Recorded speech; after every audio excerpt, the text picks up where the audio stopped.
কিয়ামতের ময়দানে আমার স্ত্রী সম্পর্কে আমাকে প্রশ্ন করা হবে, ছেলে সম্পর্কে প্রশ্ন করা হবে, মেয়ে সম্পর্কে প্রশ্ন করা হবে। এক কথায় আমার অধীনস্থ যারা তাদের সম্পর্কে আমাকে প্রশ্ন করা হবে।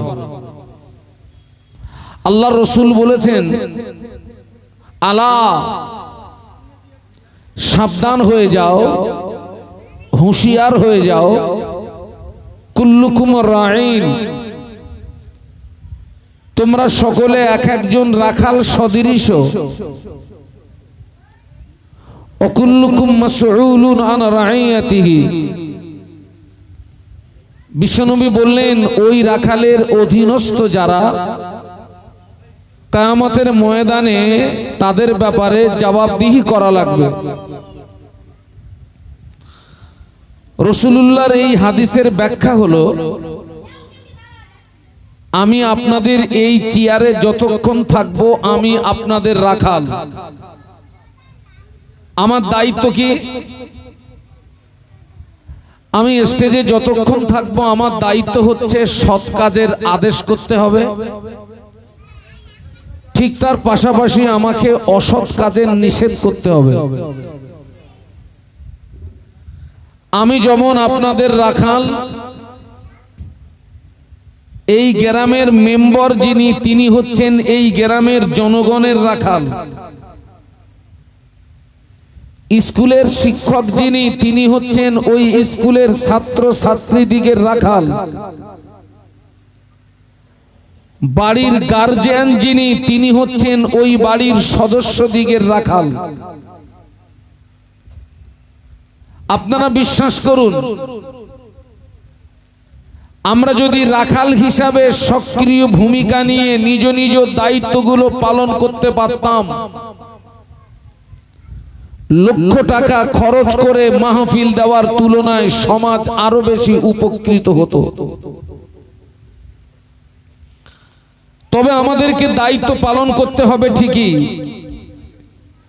তবে একটা বিষয় আমাদেরকে মাথায় রাখতে হবে, এই দায়িত্বটা যার উপরে অর্পণ করা হবে, দায়িত্বটা যাকে দেওয়া হবে, তাকে আগে যাচাই করার দরকার তিনি দায়িত্ব পালন করার যোগ্যতা রাখেন কিনা। কারণ কোন অযোগ্য ব্যক্তির হাতে যদি দায়িত্ব তুলে দেওয়া হয়, তার দ্বারাতে সমাজের উপকার হওয়ার তুলনায় ক্ষতি হবে বেশি। আমি দৃষ্টান্ত স্বরূপ বলি, আমার যদি কোরআন হাদিসের সামান্যতম কাণ্ঠজ্ঞান না থাকে, আপনি যদি আমাকে এই বক্তৃতার চেয়ারে বসিয়ে দেন, আমার দ্বারা আপনাদের উপকার হবে না ক্ষতি হবে? আমি তো উদর পিণ্ডি বুদর ঘাড়ে লাগাবো। অযোগ্য ব্যক্তির হাতে দায়িত্ব তুলে দিলে সমাজের কি ক্ষতি হতে পারে? আমার যদি শিক্ষকতা করার যোগ্যতা না থাকে, আপনি যদি আমাকে শিক্ষকের চেয়ারে বসিয়ে দেন, আমার দ্বারাতে ছাত্রদের উপকার হওয়ার তুলনায় ক্ষতি হবে বেশি।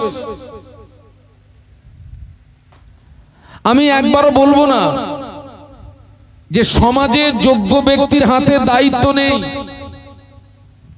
তবে ঘুরিয়ে বলবো, প্রতিটি স্তরে স্তরে বক্তা সমাজ বলুন, মাস্টার সমাজ বলুন, ডাক্তার সমাজ বলুন, রাজনীতি সমাজ বলুন, প্রতিটি স্তরে স্তরে যোগ্য ব্যক্তির তুলনায় অযোগ্য ব্যক্তির হাতে দায়িত্ব উঠে যাওয়ার কারণে সমাজ পদস্খলন হওয়ার অন্যতম কারণ। মানেন না? মানেন না? আপনারা জানেন এই মুহররম মাসে কারবালার প্রান্তে একটি রক্তক্ষয়ী সংগ্রাম হয়েছিল। নবী পরিবারের শ্রেষ্ঠ বুজুর্গ ইমাম হোসাইন রাদিয়াল্লাহু আনহুকে জীবন দিতে হয়েছিল এবং তার সাথী সঙ্গীদের। ইমাম হোসেন রাদিয়াল্লাহু আনহু কেন তিনি কারবালা পর্যন্ত গেলেন? ইমাম হোসেন রাদিয়াল্লাহু আনহুর সঙ্গী সাথী কেন তানার ইমাম হোসেন রাদিয়াল্লাহু আনহুর সঙ্গী হলেন? কেন তানারা জীবন দিলেন? তার মূল রহস্যটা আমি স্বল্প সময়ের ভিতরে আপনাদের কাছে উপস্থাপন করার চেষ্টা করছি। আল্লাহ আমাকে তৌফিক দিন। একটু বলুন আল্লাহুম্মা আমিন।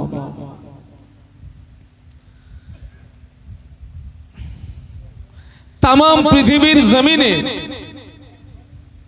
আল্লাহ পাক যত পয়গম্বর পাঠিয়েছেন, আমার দিকে তাকান, আমার দিকে তাকান। তামাম পৃথিবীর জমিনে আল্লাহ পাক যত পয়গম্বর পাঠিয়েছেন, কোন পয়গম্বরকে আল্লাহ পৃথিবীর জমিনে অনার্থক পাঠাননি। কোন নবী এবং রাসূলকে আমার আল্লাহ পৃথিবীর জমিনে অনার্থক পাঠাননি। প্রত্যেকটা নবী রাসূলের উপরে আল্লাহ দায়িত্ব দিয়ে পাঠিয়েছিলেন। একটু সুবহানাল্লাহ বলুন। নবীদের দায়িত্ব কি? নবীদের দায়িত্ব হচ্ছে আল্লাহ যে যুগে যে নবীকে পাঠিয়েছেন সেই নবীর এক নাম্বার দায়িত্ব হচ্ছে সেই যুগের মানুষের কাছে আল্লাহ পাকের একাত্মবাদের দাওয়াত পৌঁছে দেওয়া। আরো একবার সুবহানাল্লাহ বলুন। এই দায়িত্ব পালন করতে গিয়ে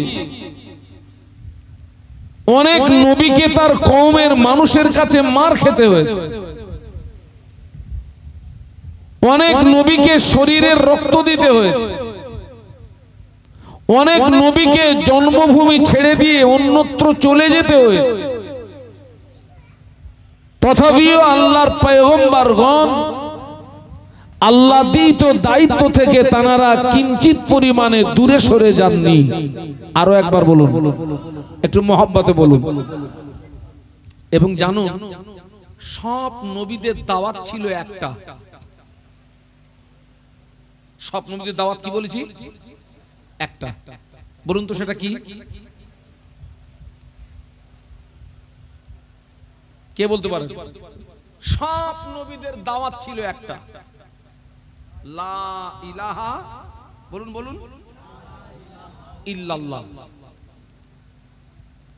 এই হচ্ছে সব নবীদের দাওয়াত। আল্লাহ নবী ইব্রাহিম খলিলুল্লাহ কওমের মানুষের কাছে দাওয়াত দিয়েছিলেন লা ইলাহা ইল্লাল্লাহ। ইব্রাহিম খলিলুল্লাহ মুসা আলাইহিস সালাম দাওয়াত দিয়েছিলেন লা ইলাহা ইল্লাল্লাহ। মুসা কালিমুল্লাহ ঈসা আলাইহিস সালাম দাওয়াত দিয়েছিলেন লা ইলাহা ইল্লাল্লাহ। ঈসা রূহুল্লাহ। একটু সুবহানাল্লাহ বলবেন না?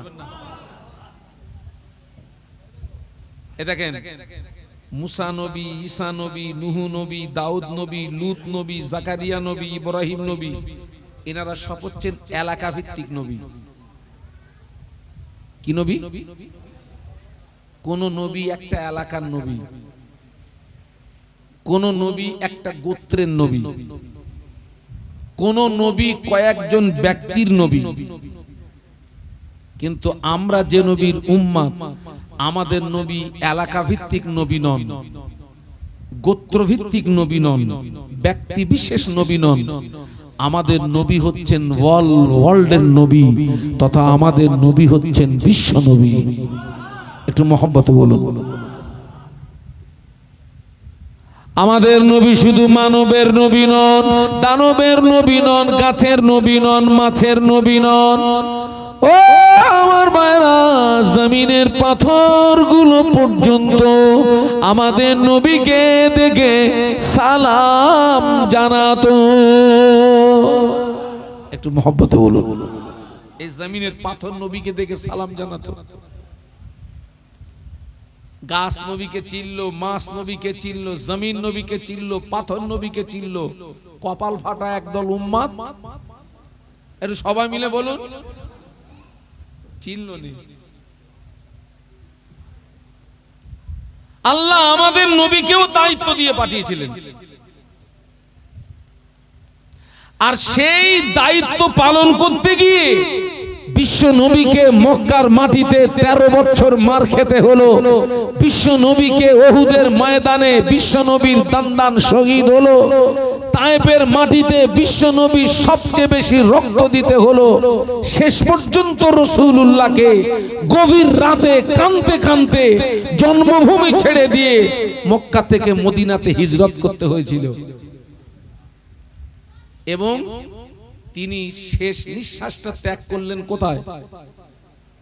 মক্কায় না মদিনায়?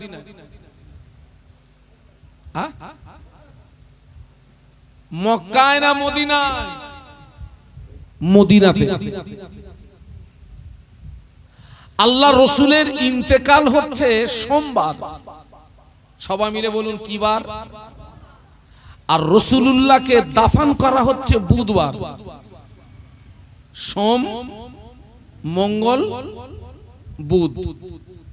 সোম যদি ধরা হয়, সোম, মঙ্গল, বুধ, 3 দিনের মাথায়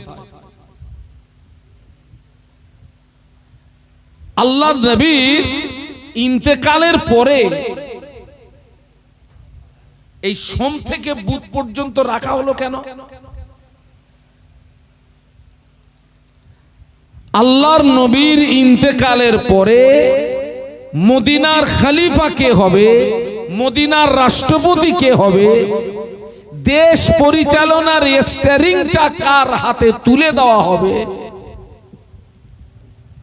এই খলিফা নির্বাচন যতক্ষণ পর্যন্ত সম্পূর্ণ হয় নাই ততক্ষণ পর্যন্ত রাসূলুল্লাহকে দাফন করা হয় নাই। আল্লাহ নবী যখন ইন্তেকাল হলো, গোটা মদিনার জমিনে একটা কান্নার রোল পড়ে গেল। কোন কোন সাহাবী কাঁদতে কাঁদতে বেহুশ হয়ে গেছেন। আল্লাহু আকবার। আমাদের নবী ভালোবাসা, সাহাবীদের নবী ভালোবাসা এক। নবী পাকের একজন সাহাবী আল্লাহ নবীকে জিজ্ঞাসা করেছিলেন, ইয়া রাসূলুল্লাহ, হাবিবাল্লাহ, মাতা সা, হুজুর কিয়ামত কবে হবে? সাহাবীদের ভালোবাসা দেখুন। সাহাবী নবীকে জিজ্ঞাসা করছেন, ইয়া রাসূলুল্লাহ, বলুন বলুন, জি হুজুর কিয়ামত কবে হবে বলুন তো। আল্লাহ নবী বলেছিলেন, ও বাবা সাহাবী, তুমি কিয়ামতের সংবাদ নিচ্ছ, কিয়ামতের খবর নিচ্ছ, কিয়ামতের জন্য কি অর্জন করেছো বলো, কিয়ামতের জন্য কি সঞ্চয় করেছো বলো। ওই সাহাবী জবাব দিয়েছিলেন, ইয়া রাসূলুল্লাহ, হাবিবাল্লাহ, আমি কিয়ামতের জন্য কিছুই অর্জন করতে পারিনি, আমি কিয়ামতের জন্য কিছুই সঞ্চয় করতে পারিনি, তবে আমি আল্লাহ আল্লাহর রাসূলকে ভালোবেসেছি। আর একটু মহব্বতে বলুন। খোকা ধোঁয়া আসতেছে কোথা থেকে খোকা? এখানে তো ওয়াজ করা মুশকিল হয়ে যাবে চাচা।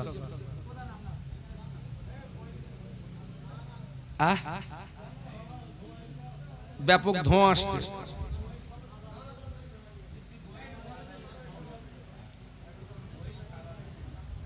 আমার দিকে তাকান।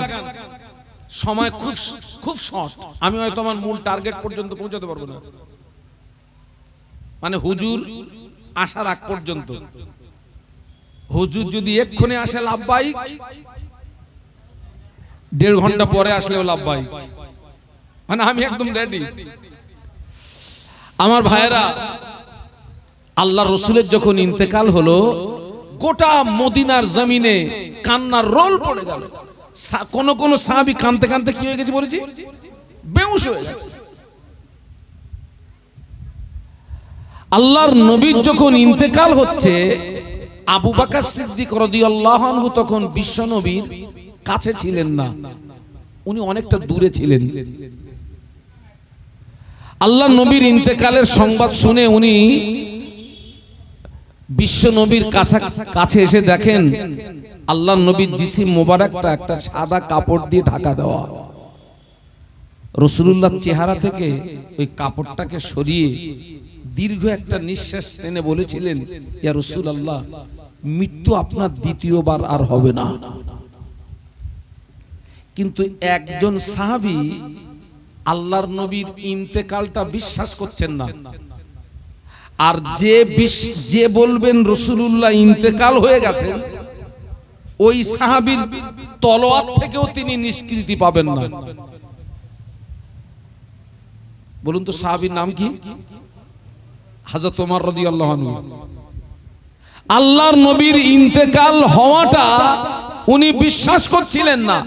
আর যে বলবে রাসূলুল্লাহ ইন্তেকাল হয়ে গেছে, উনি বললেন ওমরের তলোয়ার তার গর্দানে চমকাতে থাকবে।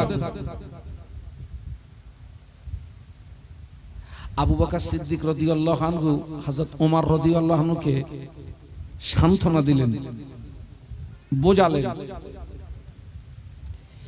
এদিকে সাহাবীদের ব্যাপারে সাহাবীদের ভিতরে কান্নার রোল পড়ে গিয়েছে, ওদিকে নবী পরিবারের ভিতরে শোকের ছায়া নেমে এসছে। ঠিক এই রকম সময় মক্কাবাসী সাহাবী আর মদিনাবাসী সাহাবী, মদিনাবাসী সাহাবীদেরকে বলা হয় আনসারী সাহাবী। সবাই মিলে বলুন কি বলা হয়? আর মক্কাবাসী সাহাবীদেরকে বলা হয় মুহাজিরিন সাহাবী। কি বলা হয়? মুহাজিরিন সাহাবী। এই মক্কাবাসী আর মদিনাবাসী দুই দলীয় কিছু সংখ্যক সাহাবীদের ভিতরে এই খলিফা নির্বাচন নিয়ে একটা মতনৈক্য দেখা দিল, এবং সেই মতনৈক্যটা এমন জায়গাতে পৌঁছালো যে কোনো মুহূর্তে ওখানে একটা দুর্ঘটনা ঘটে যেতে পারে। মদিনাবাসী সাহাবীদের বক্তব্য ছিল, আমরা নবীকে জায়গা দিয়েছি, আর রাসূলুল্লাহ আমাদের ভিতরে ইন্তেকাল হয়ে গেছেন, অতএব আমাদের ভিতর থেকে খলিফা নির্বাচন হবে। আর মক্কাবাসী সাহাবীদের বক্তব্য, না, আমরা নবীর মোহাব্বতে ঘর বাড়ি জমি জায়গা বিবি বাল বাচ্চা সবকিছু ফেলে রেখে দিয়ে আমরা মদিনায় চলে এসেছি, অতএব নবীর অবর্তমানে আমাদের ভিতর থেকে খলিফা নির্বাচন হবে। আমার কথা বুঝতে পারছেন নাকি? এই দুই দলীয় কিছু সংখ্যক সাহাবীদের ভিতরে খলিফা নির্বাচন নিয়ে মতনৈক্য দেখা দিল, এবং সেই মতনৈক্যটা এমন একটা জায়গাতে পৌঁছালো যে কোনো মুহূর্তে সেখানে একটা দুর্ঘটনা ঘটে যেতে পারে।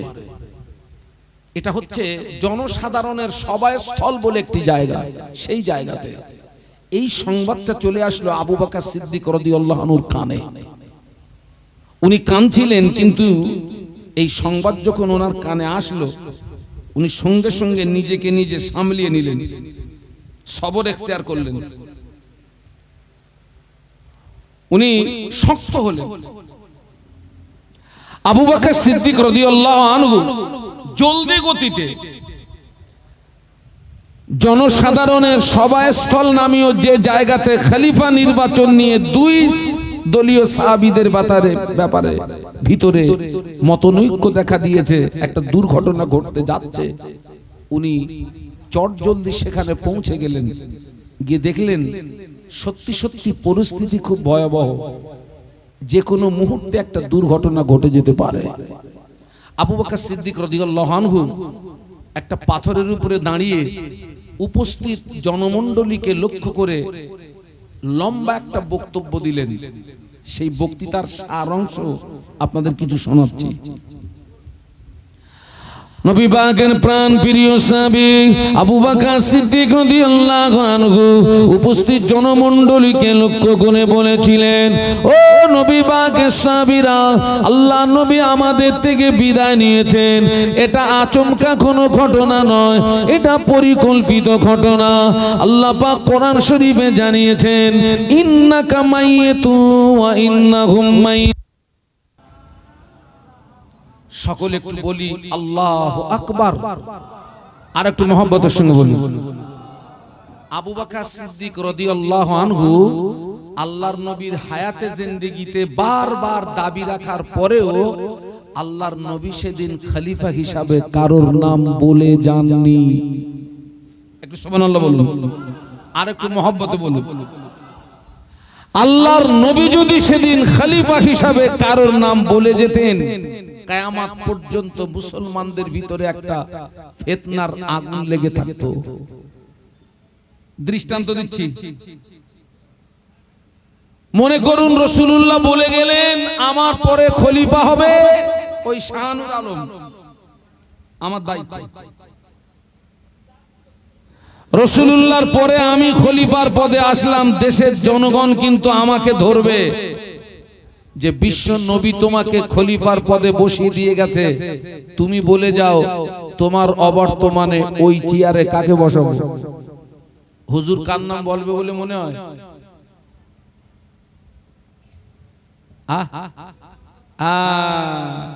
হুজুর দেখবে হুজুর ছেলে সায়না হয়ে গেছে, দাও ছেলেরে বসিয়ে দাও। আবার দেশের জনগণ আমার ছেলেকে বলবে তোমার পিতা তোমাকে এই চেয়ারে বসিয়ে দিয়ে গেছে, তুমি বলে যাও তোমার অবর্তমানে এই চেয়ারে কাকে বসাবো। ছেলে পিছন দিকে তাকিয়ে দেখবে ওটাও সায়না হয়ে গেছে, দে ওইটারে বসিয়ে দে। বংশ পরম্পরায় রাজতন্ত্র চলে আসবে, রাজতন্ত্র। আর ইসলাম হচ্ছে রাজতন্ত্রের ঘোর বিরোধী, ইসলাম হচ্ছে গণতন্ত্রের জন্মদাতা। একটু সুবহানাল্লাহ বলুন, একটু মহব্বতে বলুন। আমি বক্তা বলে আমার ছেলের ভিতরে বক্তৃতা রাখার যোগ্যতা থাকবে না, আমার ছেলে বক্তৃতার চেয়ার দখল করবে, ইসলাম এটাকে সমর্থন করে না। আমি ইমাম বলে আমার ছেলের ভিতরে ইমামতি করার যোগ্যতা থাকবে না, আমার ছেলে ইমামের চেয়ার দখল করবে, ইসলাম এটাকে সমর্থন করে না। আমি মাস্টার বলে আমার ছেলের ভিতরে মাস্টারি করার যোগ্যতা থাকবে না, মাস্টারের চেয়ার দখল করবে, ইসলাম এটাকে সমর্থন করে না। একটা ভ্যান চালকের ভিতরে যদি যোগ্যতা থাকে দেশের নেতা হতে পারে, একটা ভ্যান চালকের ভিতরে যদি যোগ্যতা থাকে সে মসজিদের ইমাম হতে পারে। একটু জোরে বলুন, আরো মহব্বতে বলুন। এই জন্য রাসূলুল্লাহ সেদিন খলিফা হিসাবে কারণ নাম আল্লাহর নবী বলেছিলেন আবু বকর আমি খলিফা হিসাবে কারণ নাম বলবো না। খলিফা নির্বাচন হয় জনগণের মতামতের উপরে। আমি যদি খলিফা হিসাবে কারণ নাম বলে যাই তো জনগণের মতামতের উপরে হস্তক্ষেপ করা হবে। আবু বকর আমার ইন্তেকালের পরে তোমরা যাকে যোগ্য ব্যক্তি মনে করো দায়িত্বটা তোমরা তার উপরে অর্পণ করো। একটু জোরে বলো, একটু মহব্বতে বলো। নবী পাকের প্রাণ প্রিয় সাহাবী আবু বকর সিদ্দিক রাদিয়াল্লাহু আনহু উপস্থিত জনমণ্ডলীকে লক্ষ্য করে বলেছিলেন, ও নবী পাকের সাহাবীরা, আমি আবু বকর আল্লাহ নবীর হায়াতে জিন্দেগিতে আমি বারবার দাবি রেখেছিলাম আল্লাহ নবী সেদিন খলিফা হিসাবে কারণ নাম বলে যান না। আমি আবু বকর আমি দেশের একজন নাগরিক হিসাবে আমার ব্যক্তিগত মতামত প্রকাশ করছি। আল্লাহ নবী বলেছিলেন আনা খাতামুন নবিয়্যিন লা নবিয়্যা বাদি। আল্লাহ নবী বললেন আমি হলাম শেষ নবী, আমার পরে কেউ নবী হবে না। ওয়ালাউ কানা বাদ নবিয়ান লাকানা উমার নবিয়ান। আল্লাহ নবী বললেন আমার পরে যদি কেউ নবী হতো, আমি আল্লাহ নবী বলছি ওমর নবী হতো। ও নবী পাকের সাহাবীরা, আল্লাহ নবীর এই হাদিসের ভিতর দিয়ে জানা যাচ্ছে ওমরের ভিতরে নবী হওয়ার যোগ্যতা ছিল, ওমরের ভিতরে নবী হওয়ার যোগ্যতা ছিল, নবী হওয়ার যোগ্যতা আছে। নবীর সিলসিলা খতম হয়ে গিয়েছে, নবী আর হবে না। আমি আবু বকর আমার ব্যক্তিগত মতামত নবীর বর্তমানে খলিফা হওয়ার উপযুক্ত হযরত ওমর রাদিয়াল্লাহু তাআলা আনহু। একটু মহব্বতে বলেন আর একটু জোরে বলেন। উনি বললেন আমার মতটা প্রকাশ করলাম, বলুন এই ব্যাপারে আপনাদের মতামত কি? যে সাহাবীরা খলিফা নির্বাচন নিয়ে আপনার মতনৈক্য হলো, একটা দ্বন্দ্বের জায়গা তৈরি হলো, আবু বকর সিদ্দিক রাদিয়াল্লাহু আনহুর এই বার্তা শোনার পরে তানারা বললেন আমরা আপনার নির্বাচনকে সমর্থন করলাম। একটু মহব্বতে বলুন। আমরা আপনার মতামতকে কি করলাম? সমর্থন করলাম। আচ্ছা, আবু বকর সিদ্দিক রাদিয়াল্লাহু আনহু খলিফা হিসাবে নাম প্রস্তাব করেছেন কার? উপস্থিত জনমণ্ডলী। তিনি কি মেনে নিয়েছিলেন?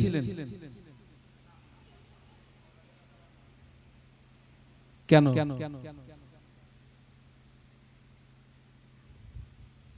আমার রস করার যোগ্যতা আছে সামান্যতম, আমি বিশাল বড় পণ্ডিত না, কিন্তু এমপি হওয়ার কাণ্টক জ্ঞান আমার নেই, এমএলএ হওয়ার কাণ্টক জ্ঞান আমার নেই। এখন যদি রাহারাটির লোকরা বলে হুজুর আপনার রস খুব ভালো লাগে, তো হুজুর নিয়ত করেছি এই আগামী যে ভোট আসছে এমপি ভোটে আমরা আপনার এমপি বানাবো। আমার এমপিতে বসার কাণ্টক জ্ঞান না থাকলেও আমিও গদি ছাড়বো না ধরবো।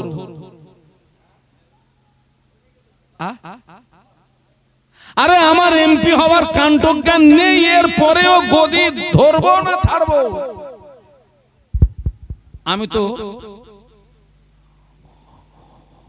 আমি তো শুধু বলবো, শুধু আপনারা আমার বসার কাণ্টক জ্ঞান থাক আর না থাক, একবার শুধু গদিতে বসিয়ে দেন।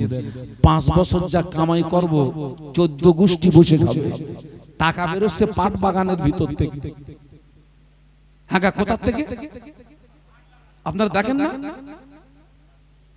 মিডিয়ায় দেখেন না, কার মাল?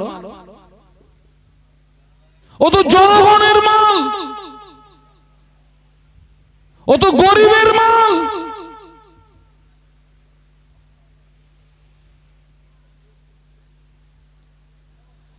ওমর রাদিয়াল্লাহু আনহু যখন দেখলেন দায়িত্ব যে আমার ঘাড়ে এসে গেল, উনি সাহাবীদের ভিতর থেকে তীরের গতিতে ছুটে এসে আবু বকর সিদ্দিক রাদিয়াল্লাহু আনহু যে পাথরের উপরে দাঁড়িয়ে এই ঘোষণা দিয়েছিলেন, হুজুরকে হাত ধরে ওই পাথর থেকে নিচে নামিয়ে দিয়ে ওমর রাদিয়াল্লাহু আনহু ওই পাথরের উপরে দাঁড়িয়ে বললেন, উপস্থিত জনমণ্ডলী, আবু বকর সিদ্দিক রাদিয়াল্লাহু আনহু খলিফা হিসাবে আমার নাম প্রস্তাব দিয়েছেন। নবীর একটা হাদিস আপনাদেরকে শুনিয়েছেন, আপনারা সমর্থন দিয়েছেন, কিন্তু আমাকে দুটো কথা একটু বলতে দিতে হবে। দুটো কথা। ওমর রাদিয়াল্লাহু আনহু বলেছিলেন, ও নবী পাকের সাহাবীরা, ও আমার সঙ্গী সাথীরা, আবু বকর সিদ্দিক রাদিয়াল্লাহু আনহু খলিফা হিসাবে আমার নাম প্রস্তাব দিয়েছেন, হাদিস শরীফ শুনিয়েছেন। ও নবী পাকের সাহাবীরা, ওই হাদিস শরীফ যদি আপনাদের জানা থাকে, ওই হাদিস শরীফ যদি আপনাদের শোনা থাকে, এই হাদিস শরীফ কি আপনাদের জানা নাই? আল্লাহর নবী বলেছিলেন, ও আমার সাহাবীরা, আমি আল্লাহর নবী জানিয়ে দিলাম, তাম পৃথিবীর জমিনে আমার যত উম্মতি সকলার সারা জীবনের আমল যদি এক পাল্লায় রাখা হয়, আমার আবু বকরের এক রাতের আমল যদি অপর পাল্লায় রাখা হয়, আমি আল্লাহর নবী বলছি আমার আবু বকরের এক রাতের আমলের পাল্লাটা ভারী হয়ে যাবে। আর একটু জোরে বলুন। ওই হাদিস শরীফ যদি জানা থাকে, এটা জানা নেই। আচ্ছা বলুন তো, ওমর রাদিয়াল্লাহু আনহু এই কথার দ্বারা কি বোঝাতে চাচ্ছেন? না বলতে বলে লস করব না, বলো। আচ্ছা ঠিক বলেছে।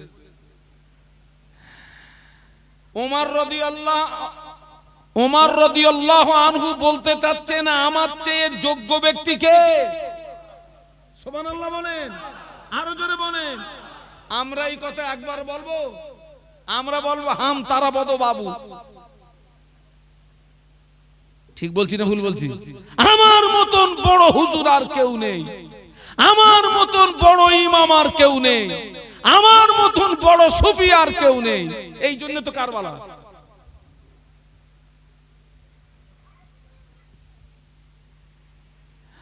ওমর রাদিয়াল্লাহু আনহু বলছেন, আমাকে দায়িত্ব দেবেন না, উপস্থিত জনমণ্ডলী, আমার চেয়ে যোগ্য ব্যক্তি আবু বকর সিদ্দিক। একটু জোরে বলুন প্লিজ। তানাদের গদিতে বসতে বললে তানাদের ভয় হতো, এই রাখালের মাথার যন্ত্রণা কতটা, দায়িত্ব কতটা। সেই জন্য একজনকে বসতে বললে তিনি না বসে ঘুরে গিয়ে আর একজনকে বলতেন, ও ভাই আমি না আপনি, আর আমরা বলি ও ভাই তুমি না।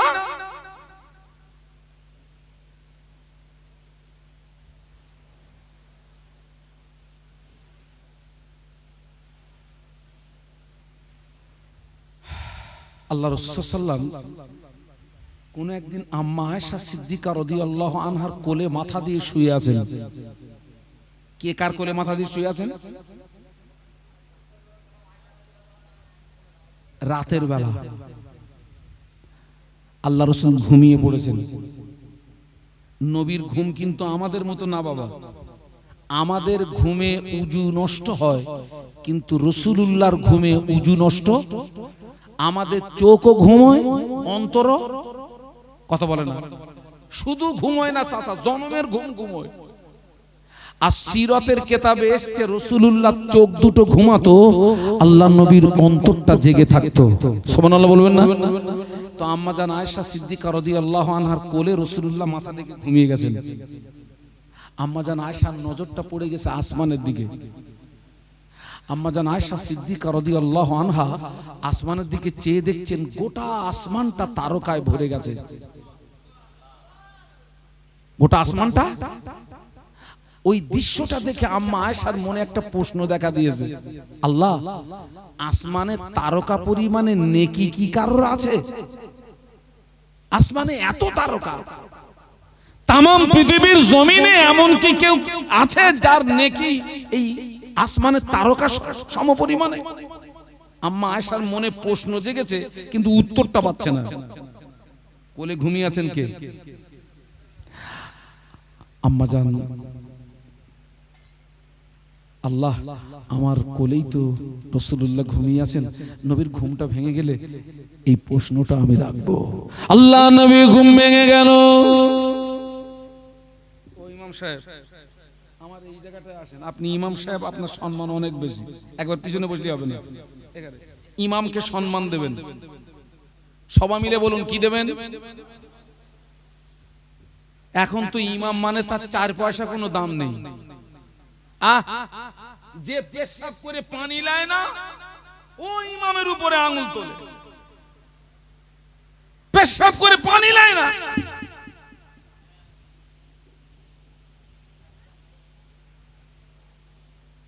ইমাম কারবালার ময়দানে যিনি শহীদ হয়েছিলেন তার নামের আগে কি বলুন বলুন? ইমাম হোসেন রাদিয়াল্লাহু আনহু, ইমাম হাসান রাদিয়াল্লাহু আনহু। আপনি কার পিছনে নামাজ পড়ছেন? আল্লাহর শ্রেষ্ঠ ইবাদত। ইমামের সঙ্গে কথা বলতে হবে, আদব বজায় রাখতে হবে, বেয়াদবের মতো কথা বলতে পারবেন না। ইমামের অনেক সম্মান, যে সম্মান আমরা দিই না। আল্লাহ হেদায়েত দান, বলুন আল্লাহুম্মা আমিন। আল্লাহ নেকি কারো আছে? আল্লাহ নবীর ঘুম ভেঙে গেল। আমার মায়েরা, আম্মা জান আয়েশা সিদ্দিকা রাদিয়াল্লাহু তাআলা আনহা আল্লাহ নবীকে জিজ্ঞাসা করেছিলেন, ইয়া রাসূলুল্লাহ, হাবিবাল্লাহ, আপনি আমার কোলে মাথা দিয়ে শুয়েছিলেন, আমি আয়েশা আমার নজরটা আসমানের দিকে পড়ে গেল, আমি চেয়ে দেখি গোটা আসমানটা তারকায় ভরে গিয়েছে। ওই দৃশ্যটা দেখে আমার মনে একটা প্রশ্ন দেখা দিল, আল্লাহ পাক আসমানে তারকা পরিমাণে নেকি কারো আছে নাকি? এই প্রশ্নটা আমার মনে দেখা দিয়েছে, উত্তরটা আমি পাচ্ছি না। আল্লাহ নবী বললেন, ও আমার আয়েশা, আসমানের তারকা পরিমাণে নেকি আল্লাহ পাক আমার সাহাবী ওমরের নামায় আমলে দান করেছে। আরো যদি বলুন, আসমানের তারকা পরিমাণ নেকি কার? আম্মা আয়েশার মনটা আবার খারাপ হয়ে গেছে। কেন বলেন দিন? আমার আব্বা চেয়ে কি ওমর রাদিয়াল্লাহু আনহু নেকি বেশি? আল্লাহ নবী বললেন, ও আমার আয়েশা শুনে ওমর রাদিয়াল্লাহু আনহুর তারকা পরিমাণে নেকি, আসমানের তারকা পরিমাণে নেকি যদি এক পাল্লায় রাখা হয়, তোমার আব্বা জানের এক রাতের নেকি যদি অপর পাল্লায় রাখা হয়, আমি আল্লাহ নবী বলছি তোমার আব্বা জানের এক রাতের নেকির পাল্লাটা ভারী হয়ে যাবে। আরো জোরে বলুন।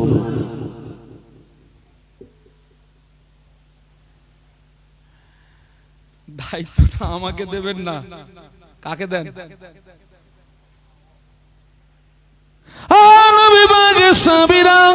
আবু বকর সিদ্দিক রাদিয়াল্লাহু আনহু বলেন আল্লাহ নবীর শিশু এবং কিশোর বয়সের সঙ্গী যে আবু বকর সিদ্দিক রাদিয়াল্লাহু আনহু বলেন আল্লাহ নবীর মক্কা মদিনার সঙ্গী যে আবু বকর সিদ্দিক রাদিয়াল্লাহু আনহু বলেন আল্লাহ নবীর গারে সুদের সঙ্গী আমি ওমর যতদূর পর্যন্ত জানতে পেরেছি আবু বকর সিদ্দিক রাদিয়াল্লাহু আনহু হবেন আল্লাহর নবীর ইন্তেকালের 15 সঙ্গী।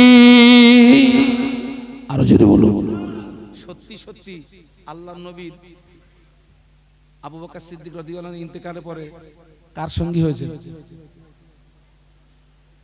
নবী সাল্লাল্লাহু আলাইহি ওয়াসাল্লামের মাজারের পাশে কার মাজার? একটু সুবহানাল্লাহ বলবেন না? দায়িত্বটা আমাকে দেবেন না?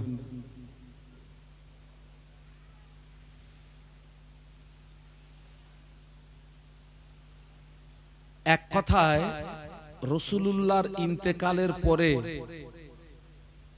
খলিফা হলেন আবু বকর সিদ্দিক রাদিয়াল্লাহু আনহু, গণতন্ত্র মাফিক জনগণের মতামতের উপরে। ওমর রাদিয়াল্লাহু আনহু খলিফা হলেন জনগণের বলুন বলুন মতামতের উপরে। উসমান গনি রাদিয়াল্লাহু আনহু খলিফা হলেন জনগণের। আলী কাররামাল্লাহু ওয়াজহাহু খলিফা হলেন জনগণের।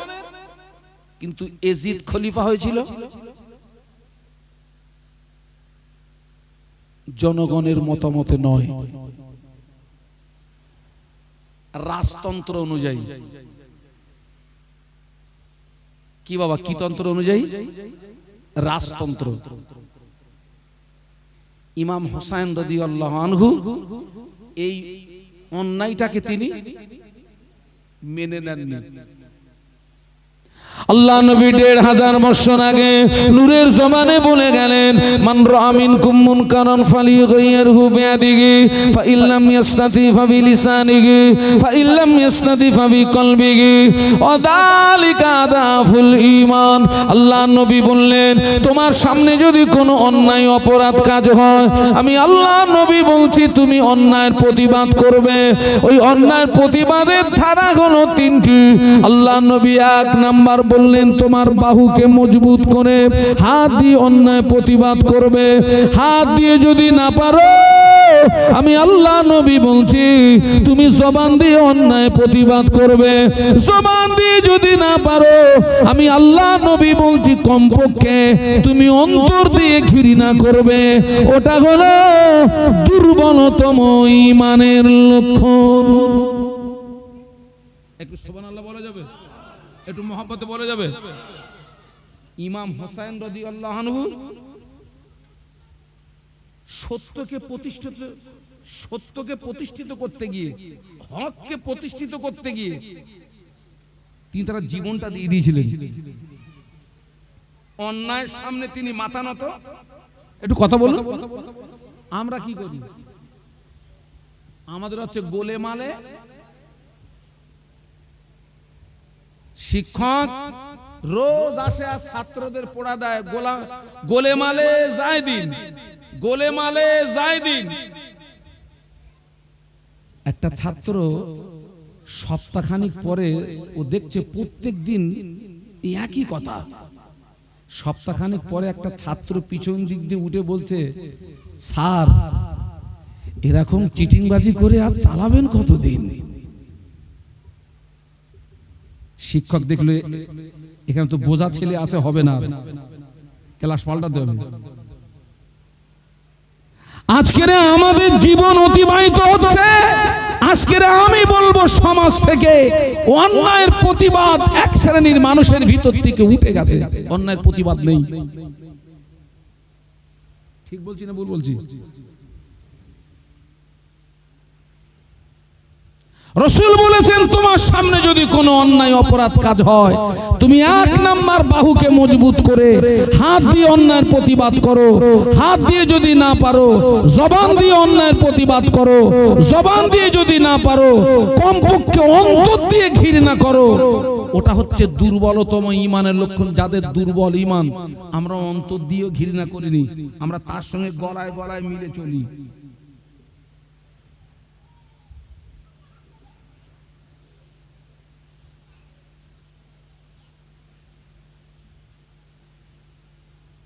কারবালার ইতিহাসটা খুব আপনার লম্বা ইতিহাস,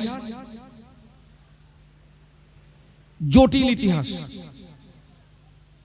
তবে আমি মারাত্মক দুটো কথা নেব কারবালার ইতিহাস থেকে। ইমাম হোসাইন রাদিয়াল্লাহু আনহুর সঙ্গী সাথীরা এক ফোঁটা পানি পেয়েছিলেন। ফোরাত নদীটা কাদের দখলে ছিল? এজিদ সৈন্যর দখলে। ওনার সঙ্গী সাথীরা এক ফোঁটা পানি পাননি। কলিজার টুকরা আলী আসগারকে নিয়ে গিয়েছিলেন। এজিদি সৈন্যরা তোমরা আমার হাতের দিকে তাকাও, এটা রাসূলুল্লাহর আওলাদ। তোমার সঙ্গে, তোমাদের সঙ্গে, আমার সঙ্গে তোমাদের শত্রুতা থাকতে পারে, দুশ্মনী থাকতে পারে, এই ছোট্ট বাচ্চার সঙ্গে তো শত্রুতা থাকার কথা নয়। ফোরাত নদীতে আল্লাহর অফুরন্ত রহমতের পানি প্রবাহিত হচ্ছে, একটু ফোরাত নদীর উপকূলটা ছেড়ে দাও, আমার ছোট্ট বাচ্চাকে একটু পানি পান করাতে দাও। পানির পরিবর্তে শত্রুপক্ষ থেকে একটা তীর আসলো, ছেলের বুকটা শরীর এপড় ওপড় হয়ে গেল। ইমাম হোসাইন রাদিয়াল্লাহু আনহু ছেলের শরীরের রক্ত নিজের গায়ে মাখলেন। তাঁবুর ভিতরে স্ত্রীকে গিয়ে বললেন, এই তোমার বাচ্চাকে নিয়ে এসেছি, এমন পানি পান করিয়ে এনেছি কিয়ামত পর্যন্ত পানি পানি করে তোমাকে আর ডিস্টার্ব করবে না। দেখে গেলাম বাচ্চা, তোমাদেরকে আল্লাহর হাওলা করলাম, আমি আসছি। সেই ইমাম হোসাইন রাদিয়াল্লাহু আনহু একটা সময়ে এজিদ বাহিনীকে মেরে লোপাট করে ফোরাত নদীর উপকূলটা কিছুক্ষণের ভিতরে ফাঁকা করে ফেলেছেন। সুবহানাল্লাহ। হুজুর আমার ফোরাত নদীতে নেমেছেন, আজলা ভরে পানি তুলেছেন। উদ্দেশ্য যদি নিজে একটু পানি পান করা যায় আর ওই তাবুতে যদি একটু পানি পৌঁছে দেওয়া যায়। তাবুতে শিশু আর নারী আছে। হুজুরের যে কাফেলা ছিল ৭২ জনের কাফেলা, তার ভিতরে ৪০ জন পুরুষ আর ৩২ জন হচ্ছে শিশু আর নারী। আজলা ভরে পানি তুলেছেন। হঠাৎ হুজুরের মনে পড়লো আমার সঙ্গী সাথীরা এক ফোঁটা পানি পায়নি। একটু আগে আমার বাচ্চাটাকে নিয়ে এসেছিলাম, তাকেও এক ফোঁটা পানি পান করাতে পারিনি। এ পানি আমি কি করে পান করব? এ পানি আমি কি করে পান করব? হুজুর ভাবছিলেন। হঠাৎ শত্রু পক্ষ থেকে তীর আসলো, হুজুরের কপালে বিঁধে গেল, ফিনকে দিয়ে রক্ত বার হচ্ছে। সেই হাত যদি এমন জায়গায় থাকে, কপাল দিয়ে যদি ফিনকি দিয়ে রক্ত বার হয়, রক্ত পড়বে কোথায়? পানির সঙ্গে রক্ত মিশে গেছে, রক্ত পান করা কি? ইমাম হোসাইন রাদিয়াল্লাহু আনহু বললেন, না, আমি এখন মৃত্যুর দুয়ারে, এই মৃত্যুর দুয়ারে দাঁড়িয়ে আমি হারাম উদরস্ত করব না। একটু জোরে বলুন, একটু মহব্বতে বলুন। তিনি মৃত্যুর দুয়ারে দাঁড়িয়েও হারাম উদরস্ত করেননি। আমরা কি করছি বলুন তো? সব ঘরে হারাম ঢুকেছে। হুজুরের ঘরে হারাম ঢুকেছে, ইমামের ঘরে হারাম ঢুকেছে, সাধারণ মানুষের ঘরে হারাম ঢুকেছে। ঠিক বলছি না ভুল বলছি?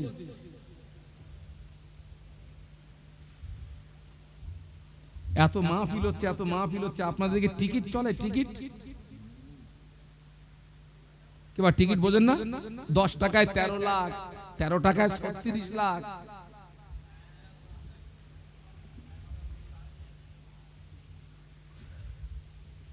সুদ চলে, মদ, চলে, গাঁজা ওরে বাবা রে, কে বাবা? ইমাম হোসেন রাদিয়াল্লাহু আনহু মৃত্যুর দুয়ারে দাঁড়িয়ে হারাম উদরস্ত করেননি, পৃথিবীবাসীর কাছে তিনি একটা ইতিহাস তৈরি করে গেলেন। আর আমরা ইমাম হোসেনের ভক্ত, আমরা লটারির সঙ্গে ভিড়ে গেছি, সুদের ভিতরে ডুবে গেছি, মদের ভিতরে ডুবে গেছি, আমরা গাঁজার ভিতরে ডুবে গেছি। এ কি ইমাম হোসেনের ভক্ত না বড় দুশমন? একটু কথা বলেন।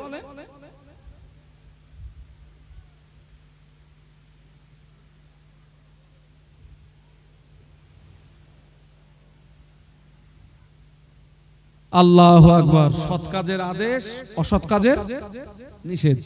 এই নতুন সরকার আসতে মাইকের আওয়াজ কমে গেছে না? কথা বলে না। মসজিদের আজানের আওয়াজ কি করে দিয়েছে? Solo solo solo solo solo solo. আচ্ছা ভাই, এই মসজিদে আজান দেয় কিসের জন্য বলুন, একটু কথা বলুন। নামাজের জন্য মানুষকে আহ্বান করা হয় কি বাবা, তাই না? আচ্ছা, এই সরকার আসার আগে এই মসজিদের আজান টোটাল আপনার এই মহল্লায় পৌঁছাতো না? পৌঁছাতো না? যে কথা বলুন, পৌঁছাতো। সবাই মসজিদে আসতো, তাহলে আজান কি সরকার কমিয়েছে না আমরা কমিয়েছি? আমার কথা বুঝতে পারছেন নাকি? আজান দিচ্ছে তো মানুষকে আহ্বান করছে, কিন্তু আজানের আওয়াজ শুনে তো ওরা আসে না, তাহলে আজান শুনিয়ে লাভ কি?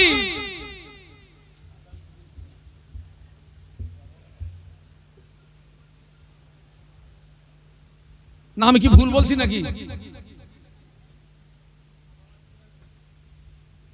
ও আমার ভাইরা, ইমাম হোসেন রাদিয়াল্লাহু আনহু হুজুর পানি পান করা হলো না, হুজুর ফোরাত নদীর উপকূলে উঠেছেন, এত পরিমাণে শরীর থেকে রক্তক্ষরণ হলো, হুজুর আমার ফোরাত নদীর উপকূলে লুটিয়ে পড়েছেন। সীমার হুজুরের বুকে এসে চেপে বসলো। ইমাম হোসেন রাদিয়াল্লাহু আনহু বলে, সীমার এটা কি মাস? মুহররম মাস। কত তারিখ? 10 তারিখ। কি বার? শুক্রবার। কোন সময়? নামাজের সময়।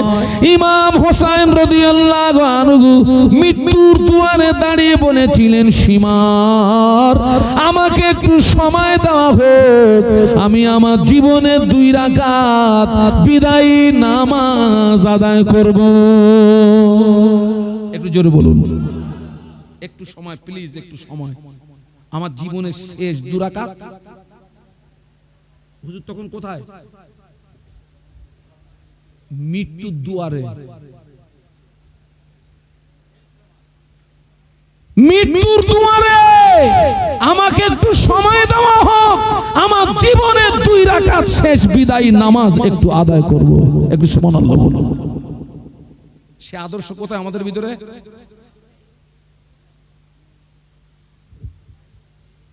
এই কথা বললি তো হুজুর খারাপ, আর হুজুর যত খারাপ হোক তুমি তো আর হুজুরের উপর রাজ করতে পারবে না। খুব বেশি তুমি আমারে আর কথা বলে না, দাওয়াত করবা না, বইয়ে গেল দাওয়াত। রুজির মালিক কে? আরে সবাই মিলে বলেন না, আল্লাহ দুনিয়া এইরকম না এইরকম? এরকম না? তার রাহারাটির লোক যদি আমার আর ভিটে না তুলে আমার খাওয়া হবে না?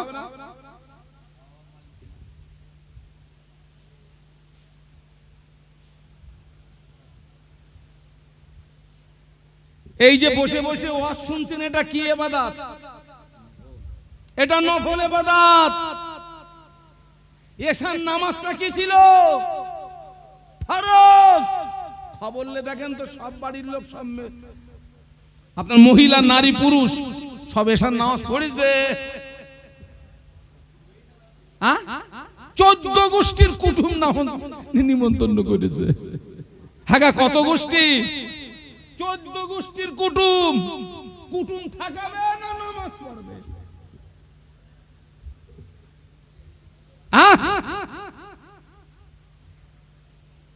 কিয়ামত পর্যন্ত যদি মাহফিল দাও, কিয়ামত পর্যন্ত যদি আমাদের দাওয়াত করো, কিয়ামত পর্যন্ত যদি মাহফিল দাও, কিয়ামত পর্যন্ত যদি আমাদের দাওয়াত করো, নামাজ যদি না পড়ো, নাজাত তোমার নাই। ঠিক বলেছি না ভুল বলেছি?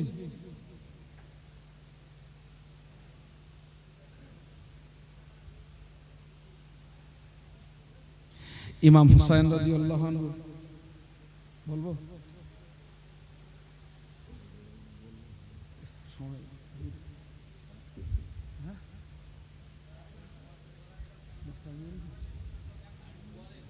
আচ্ছা, আলহামদুলিল্লাহ। বাবা সবাইকে বলে যাচ্ছি, আমি আপনাদের এই মাহফিলটা এই এক নাগারে মনে হয় ৩-৪ বছর আসতেছি আমি। হ্যাঁ, কিন্তু খোকা, যে ছেলেটা আমাকে সর্বপ্রথম দাওয়াত করতে গেছিল বেল্লাল, ওই ছেলেটাকে আমি কিন্তু আজকে দেখছি না। আমি এসেই খবর নিয়েছি। তাহলে এখন আমার ব্রেন ঠিক আছে তো নাকি? তো আমার ছোট ছোট ভাইরা বললো, হুজুর উনি একটা পরীক্ষা দিতে গেছেন, বাড়ি নেই। যাক, কই বললো আব্বা কই? ও আলহামদুলিল্লাহ। তো আলহামদুলিল্লাহ, আপনারা সবাই গ্রামবাসী ভালো আছেন তো? এখন এই যে মাহফিল হচ্ছে, এই যে আমি অধম প্রত্যেক বছর আসি, আর আজকের তো টোটাল গ্রামবাসী আরো খুশি, মুজাদ্দেদের জামানের আওলাদ এসেছেন। আলহামদুলিল্লাহ, আলহামদুলিল্লাহ বলেন। হ্যাঁ, এখন আগামী বছরে মাহফিল হবে না জনমের মতন বন্ধ করে দেবেন? হবে। আমি যদি এখন টাকা চাই দেবেন? আগামী বছর মাহফিল হবে। এখানে অনেক জওয়ান যুবক আছে, একটা বক্তা খরচের দায়িত্ব কে নেবে? যে আমি একটা বক্তা খরচের দায়িত্ব আমি নিলাম, আছে কেউ? আল্লাহ রাসূল বলেছেন, আল মারউ মা মান আহাব্বা, পৃথিবীর জমিনে যার সঙ্গে যার ভালোবাসা থাকবে, কিয়ামতের ময়দানে ওই ব্যক্তির সঙ্গে তার হাসর হবে। আলেমকে যদি ভালোবাসো, ওই আলেমটা যদি খাঁটি আলেম হয়, ওই খাঁটি আলেমের ওসিলায় তুমি আল্লাহ চাইলে জান্নাত পেয়ে যাবে। একটু মহব্বতে বলেন। আচ্ছা যাক, ওটা যদি টাফ হয় দরকার নেই। 1 নম্বরে 5000 টাকার ওয়াদা কি করতে পারেন? আলহামদুলিল্লাহ। হুজুর কি নাম? আব্দুল কুদ্দুস। আমাদের আপনার আব্দুল কুদ্দুস সাহেব, কদিন আগে ওনার আব্বাজি ইন্তেকাল হয়ে গেছে। তানার সাবরেসানির জন্য 5000 টাকা। খুশি না বেজার? আলহামদুলিল্লাহ বলেন। আল্লাহ দানটা কবুল করেন। এ দানের সওয়াব আমার ভাইয়ের আব্বাজানের পৌঁছে দিন। ওনার আব্বাজানের কবরে যদি আযাব হয়, আযাবে কবর মাফ করে দিন। ওনার আব্বাজানের কবর জান্নাতের নূর দিয়ে গুলজার করে দিন। বলুন আমিন। একটু তাকবীর দেন, দিন নারায়ে তাকবীর। বদরের ময়দানের মতো আওয়াজ দেন না, নারায়ে তাকবীর। আরে সংখ্যায় কম বলে কি ঘাবড়াবো নাকি? তাকবীর দেন, নারায়ে তাকবীর। 2 নম্বরে 5000, যেহেতু 5000 দিয়ে শুরু হয়েছে, কে আছেন বলেন যে আমি 5000 দেবো ইনশাআল্লাহ। আমি চাচ্ছিলাম আজকের কালেকশনটা হুজুর করুক। প্রত্যেক বছর তো আমি করি, হুজুর বললে দেবে। মুজাদ্দেদের জামানের আওলাদ। আচ্ছা, দুজনে ভাগ করি না, আমি হাফ হুজুর হাফ। 2 নম্বরে 5000 কে আছেন? একটু বলেন, 1 বছর পরে দেবেন। আজকের কত সুন্দর একটা পরিবেশ দেখেন, এটাকে বলা হয় জান্নাতি পরিবেশ। একটু সুবহানাল্লাহ বলো। এটা কি কি পরিবেশ? এটা জান্নাতি পরিবেশ। একটু বলেন যে আমি 5000 দেবো ইনশাআল্লাহ। আমার একটা ভাই নেই, জোড়া হোক, একটা জোড়া হোক। আমার খুব মনে পড়ে গত বছর একজন 10,000 টাকার ওয়াদা করেছিল না? হ্যাঁ, 20,000। আমার সে ভাই কই? আমার সে 20,000-এর ভাই। ও আল্লাহ, তাকবীর দান, নারায়ে তাকবীর। এই ছেলেরা 25,000-এর তাকবীর জোরে দে, নারায়ে তাকবীর। আমার মজনু ভাই, তাহলে আমার কিন্তু মনে আছে, বলো। গত বছরে ভাই দিয়েছিল 20,000, দিয়েও দিয়েছে আলহামদুলিল্লাহ। এবারে 5,000 বাড়িয়েছে। তাকবীর দেন, নারায়ে তাকবীর। একটু হাত তোলেন দিন, আল্লাহুম্মা আমিন। আল্লাহ পাক আমার মজনু ভাইয়ের দান কবুল করুন। আল্লাহ আমার মজনু ভাইকে নামাজি বানিয়ে দিন, রোজাদার বানিয়ে দিন, দিনদার বানিয়ে দিন। আমার ভাইকে মরণের আগে একবার দিদারে কাবা, দিদারে মদিনা যাওয়ার মতো তৌফিক দিন। আল্লাহ আমার ভাইয়ের হালাল রুজিতে কামাইতে বরকত দিন। আল্লাহ আমার মতো আদমকে ইজ্জত করেছে, দোয়া চাই আল্লাহ কিয়ামতের ময়দানে মুজাদ্দিদুজ্জামান বসিরহাটের আল্লামা হুজুরের সঙ্গে যেন হাসর হয়। লা ইলাহা ইল্লাল্লাহু মুহাম্মাদুর রাসূলুল্লাহ। তাকবীর, নারায়ে তাকবীর। আর একজন 5,000 বলেন, একটা জোড়া হোক। 25-এর জোড়া আমি চাইবো না, 5,000-এর জোড়া। কে আছেন একটু বলেন।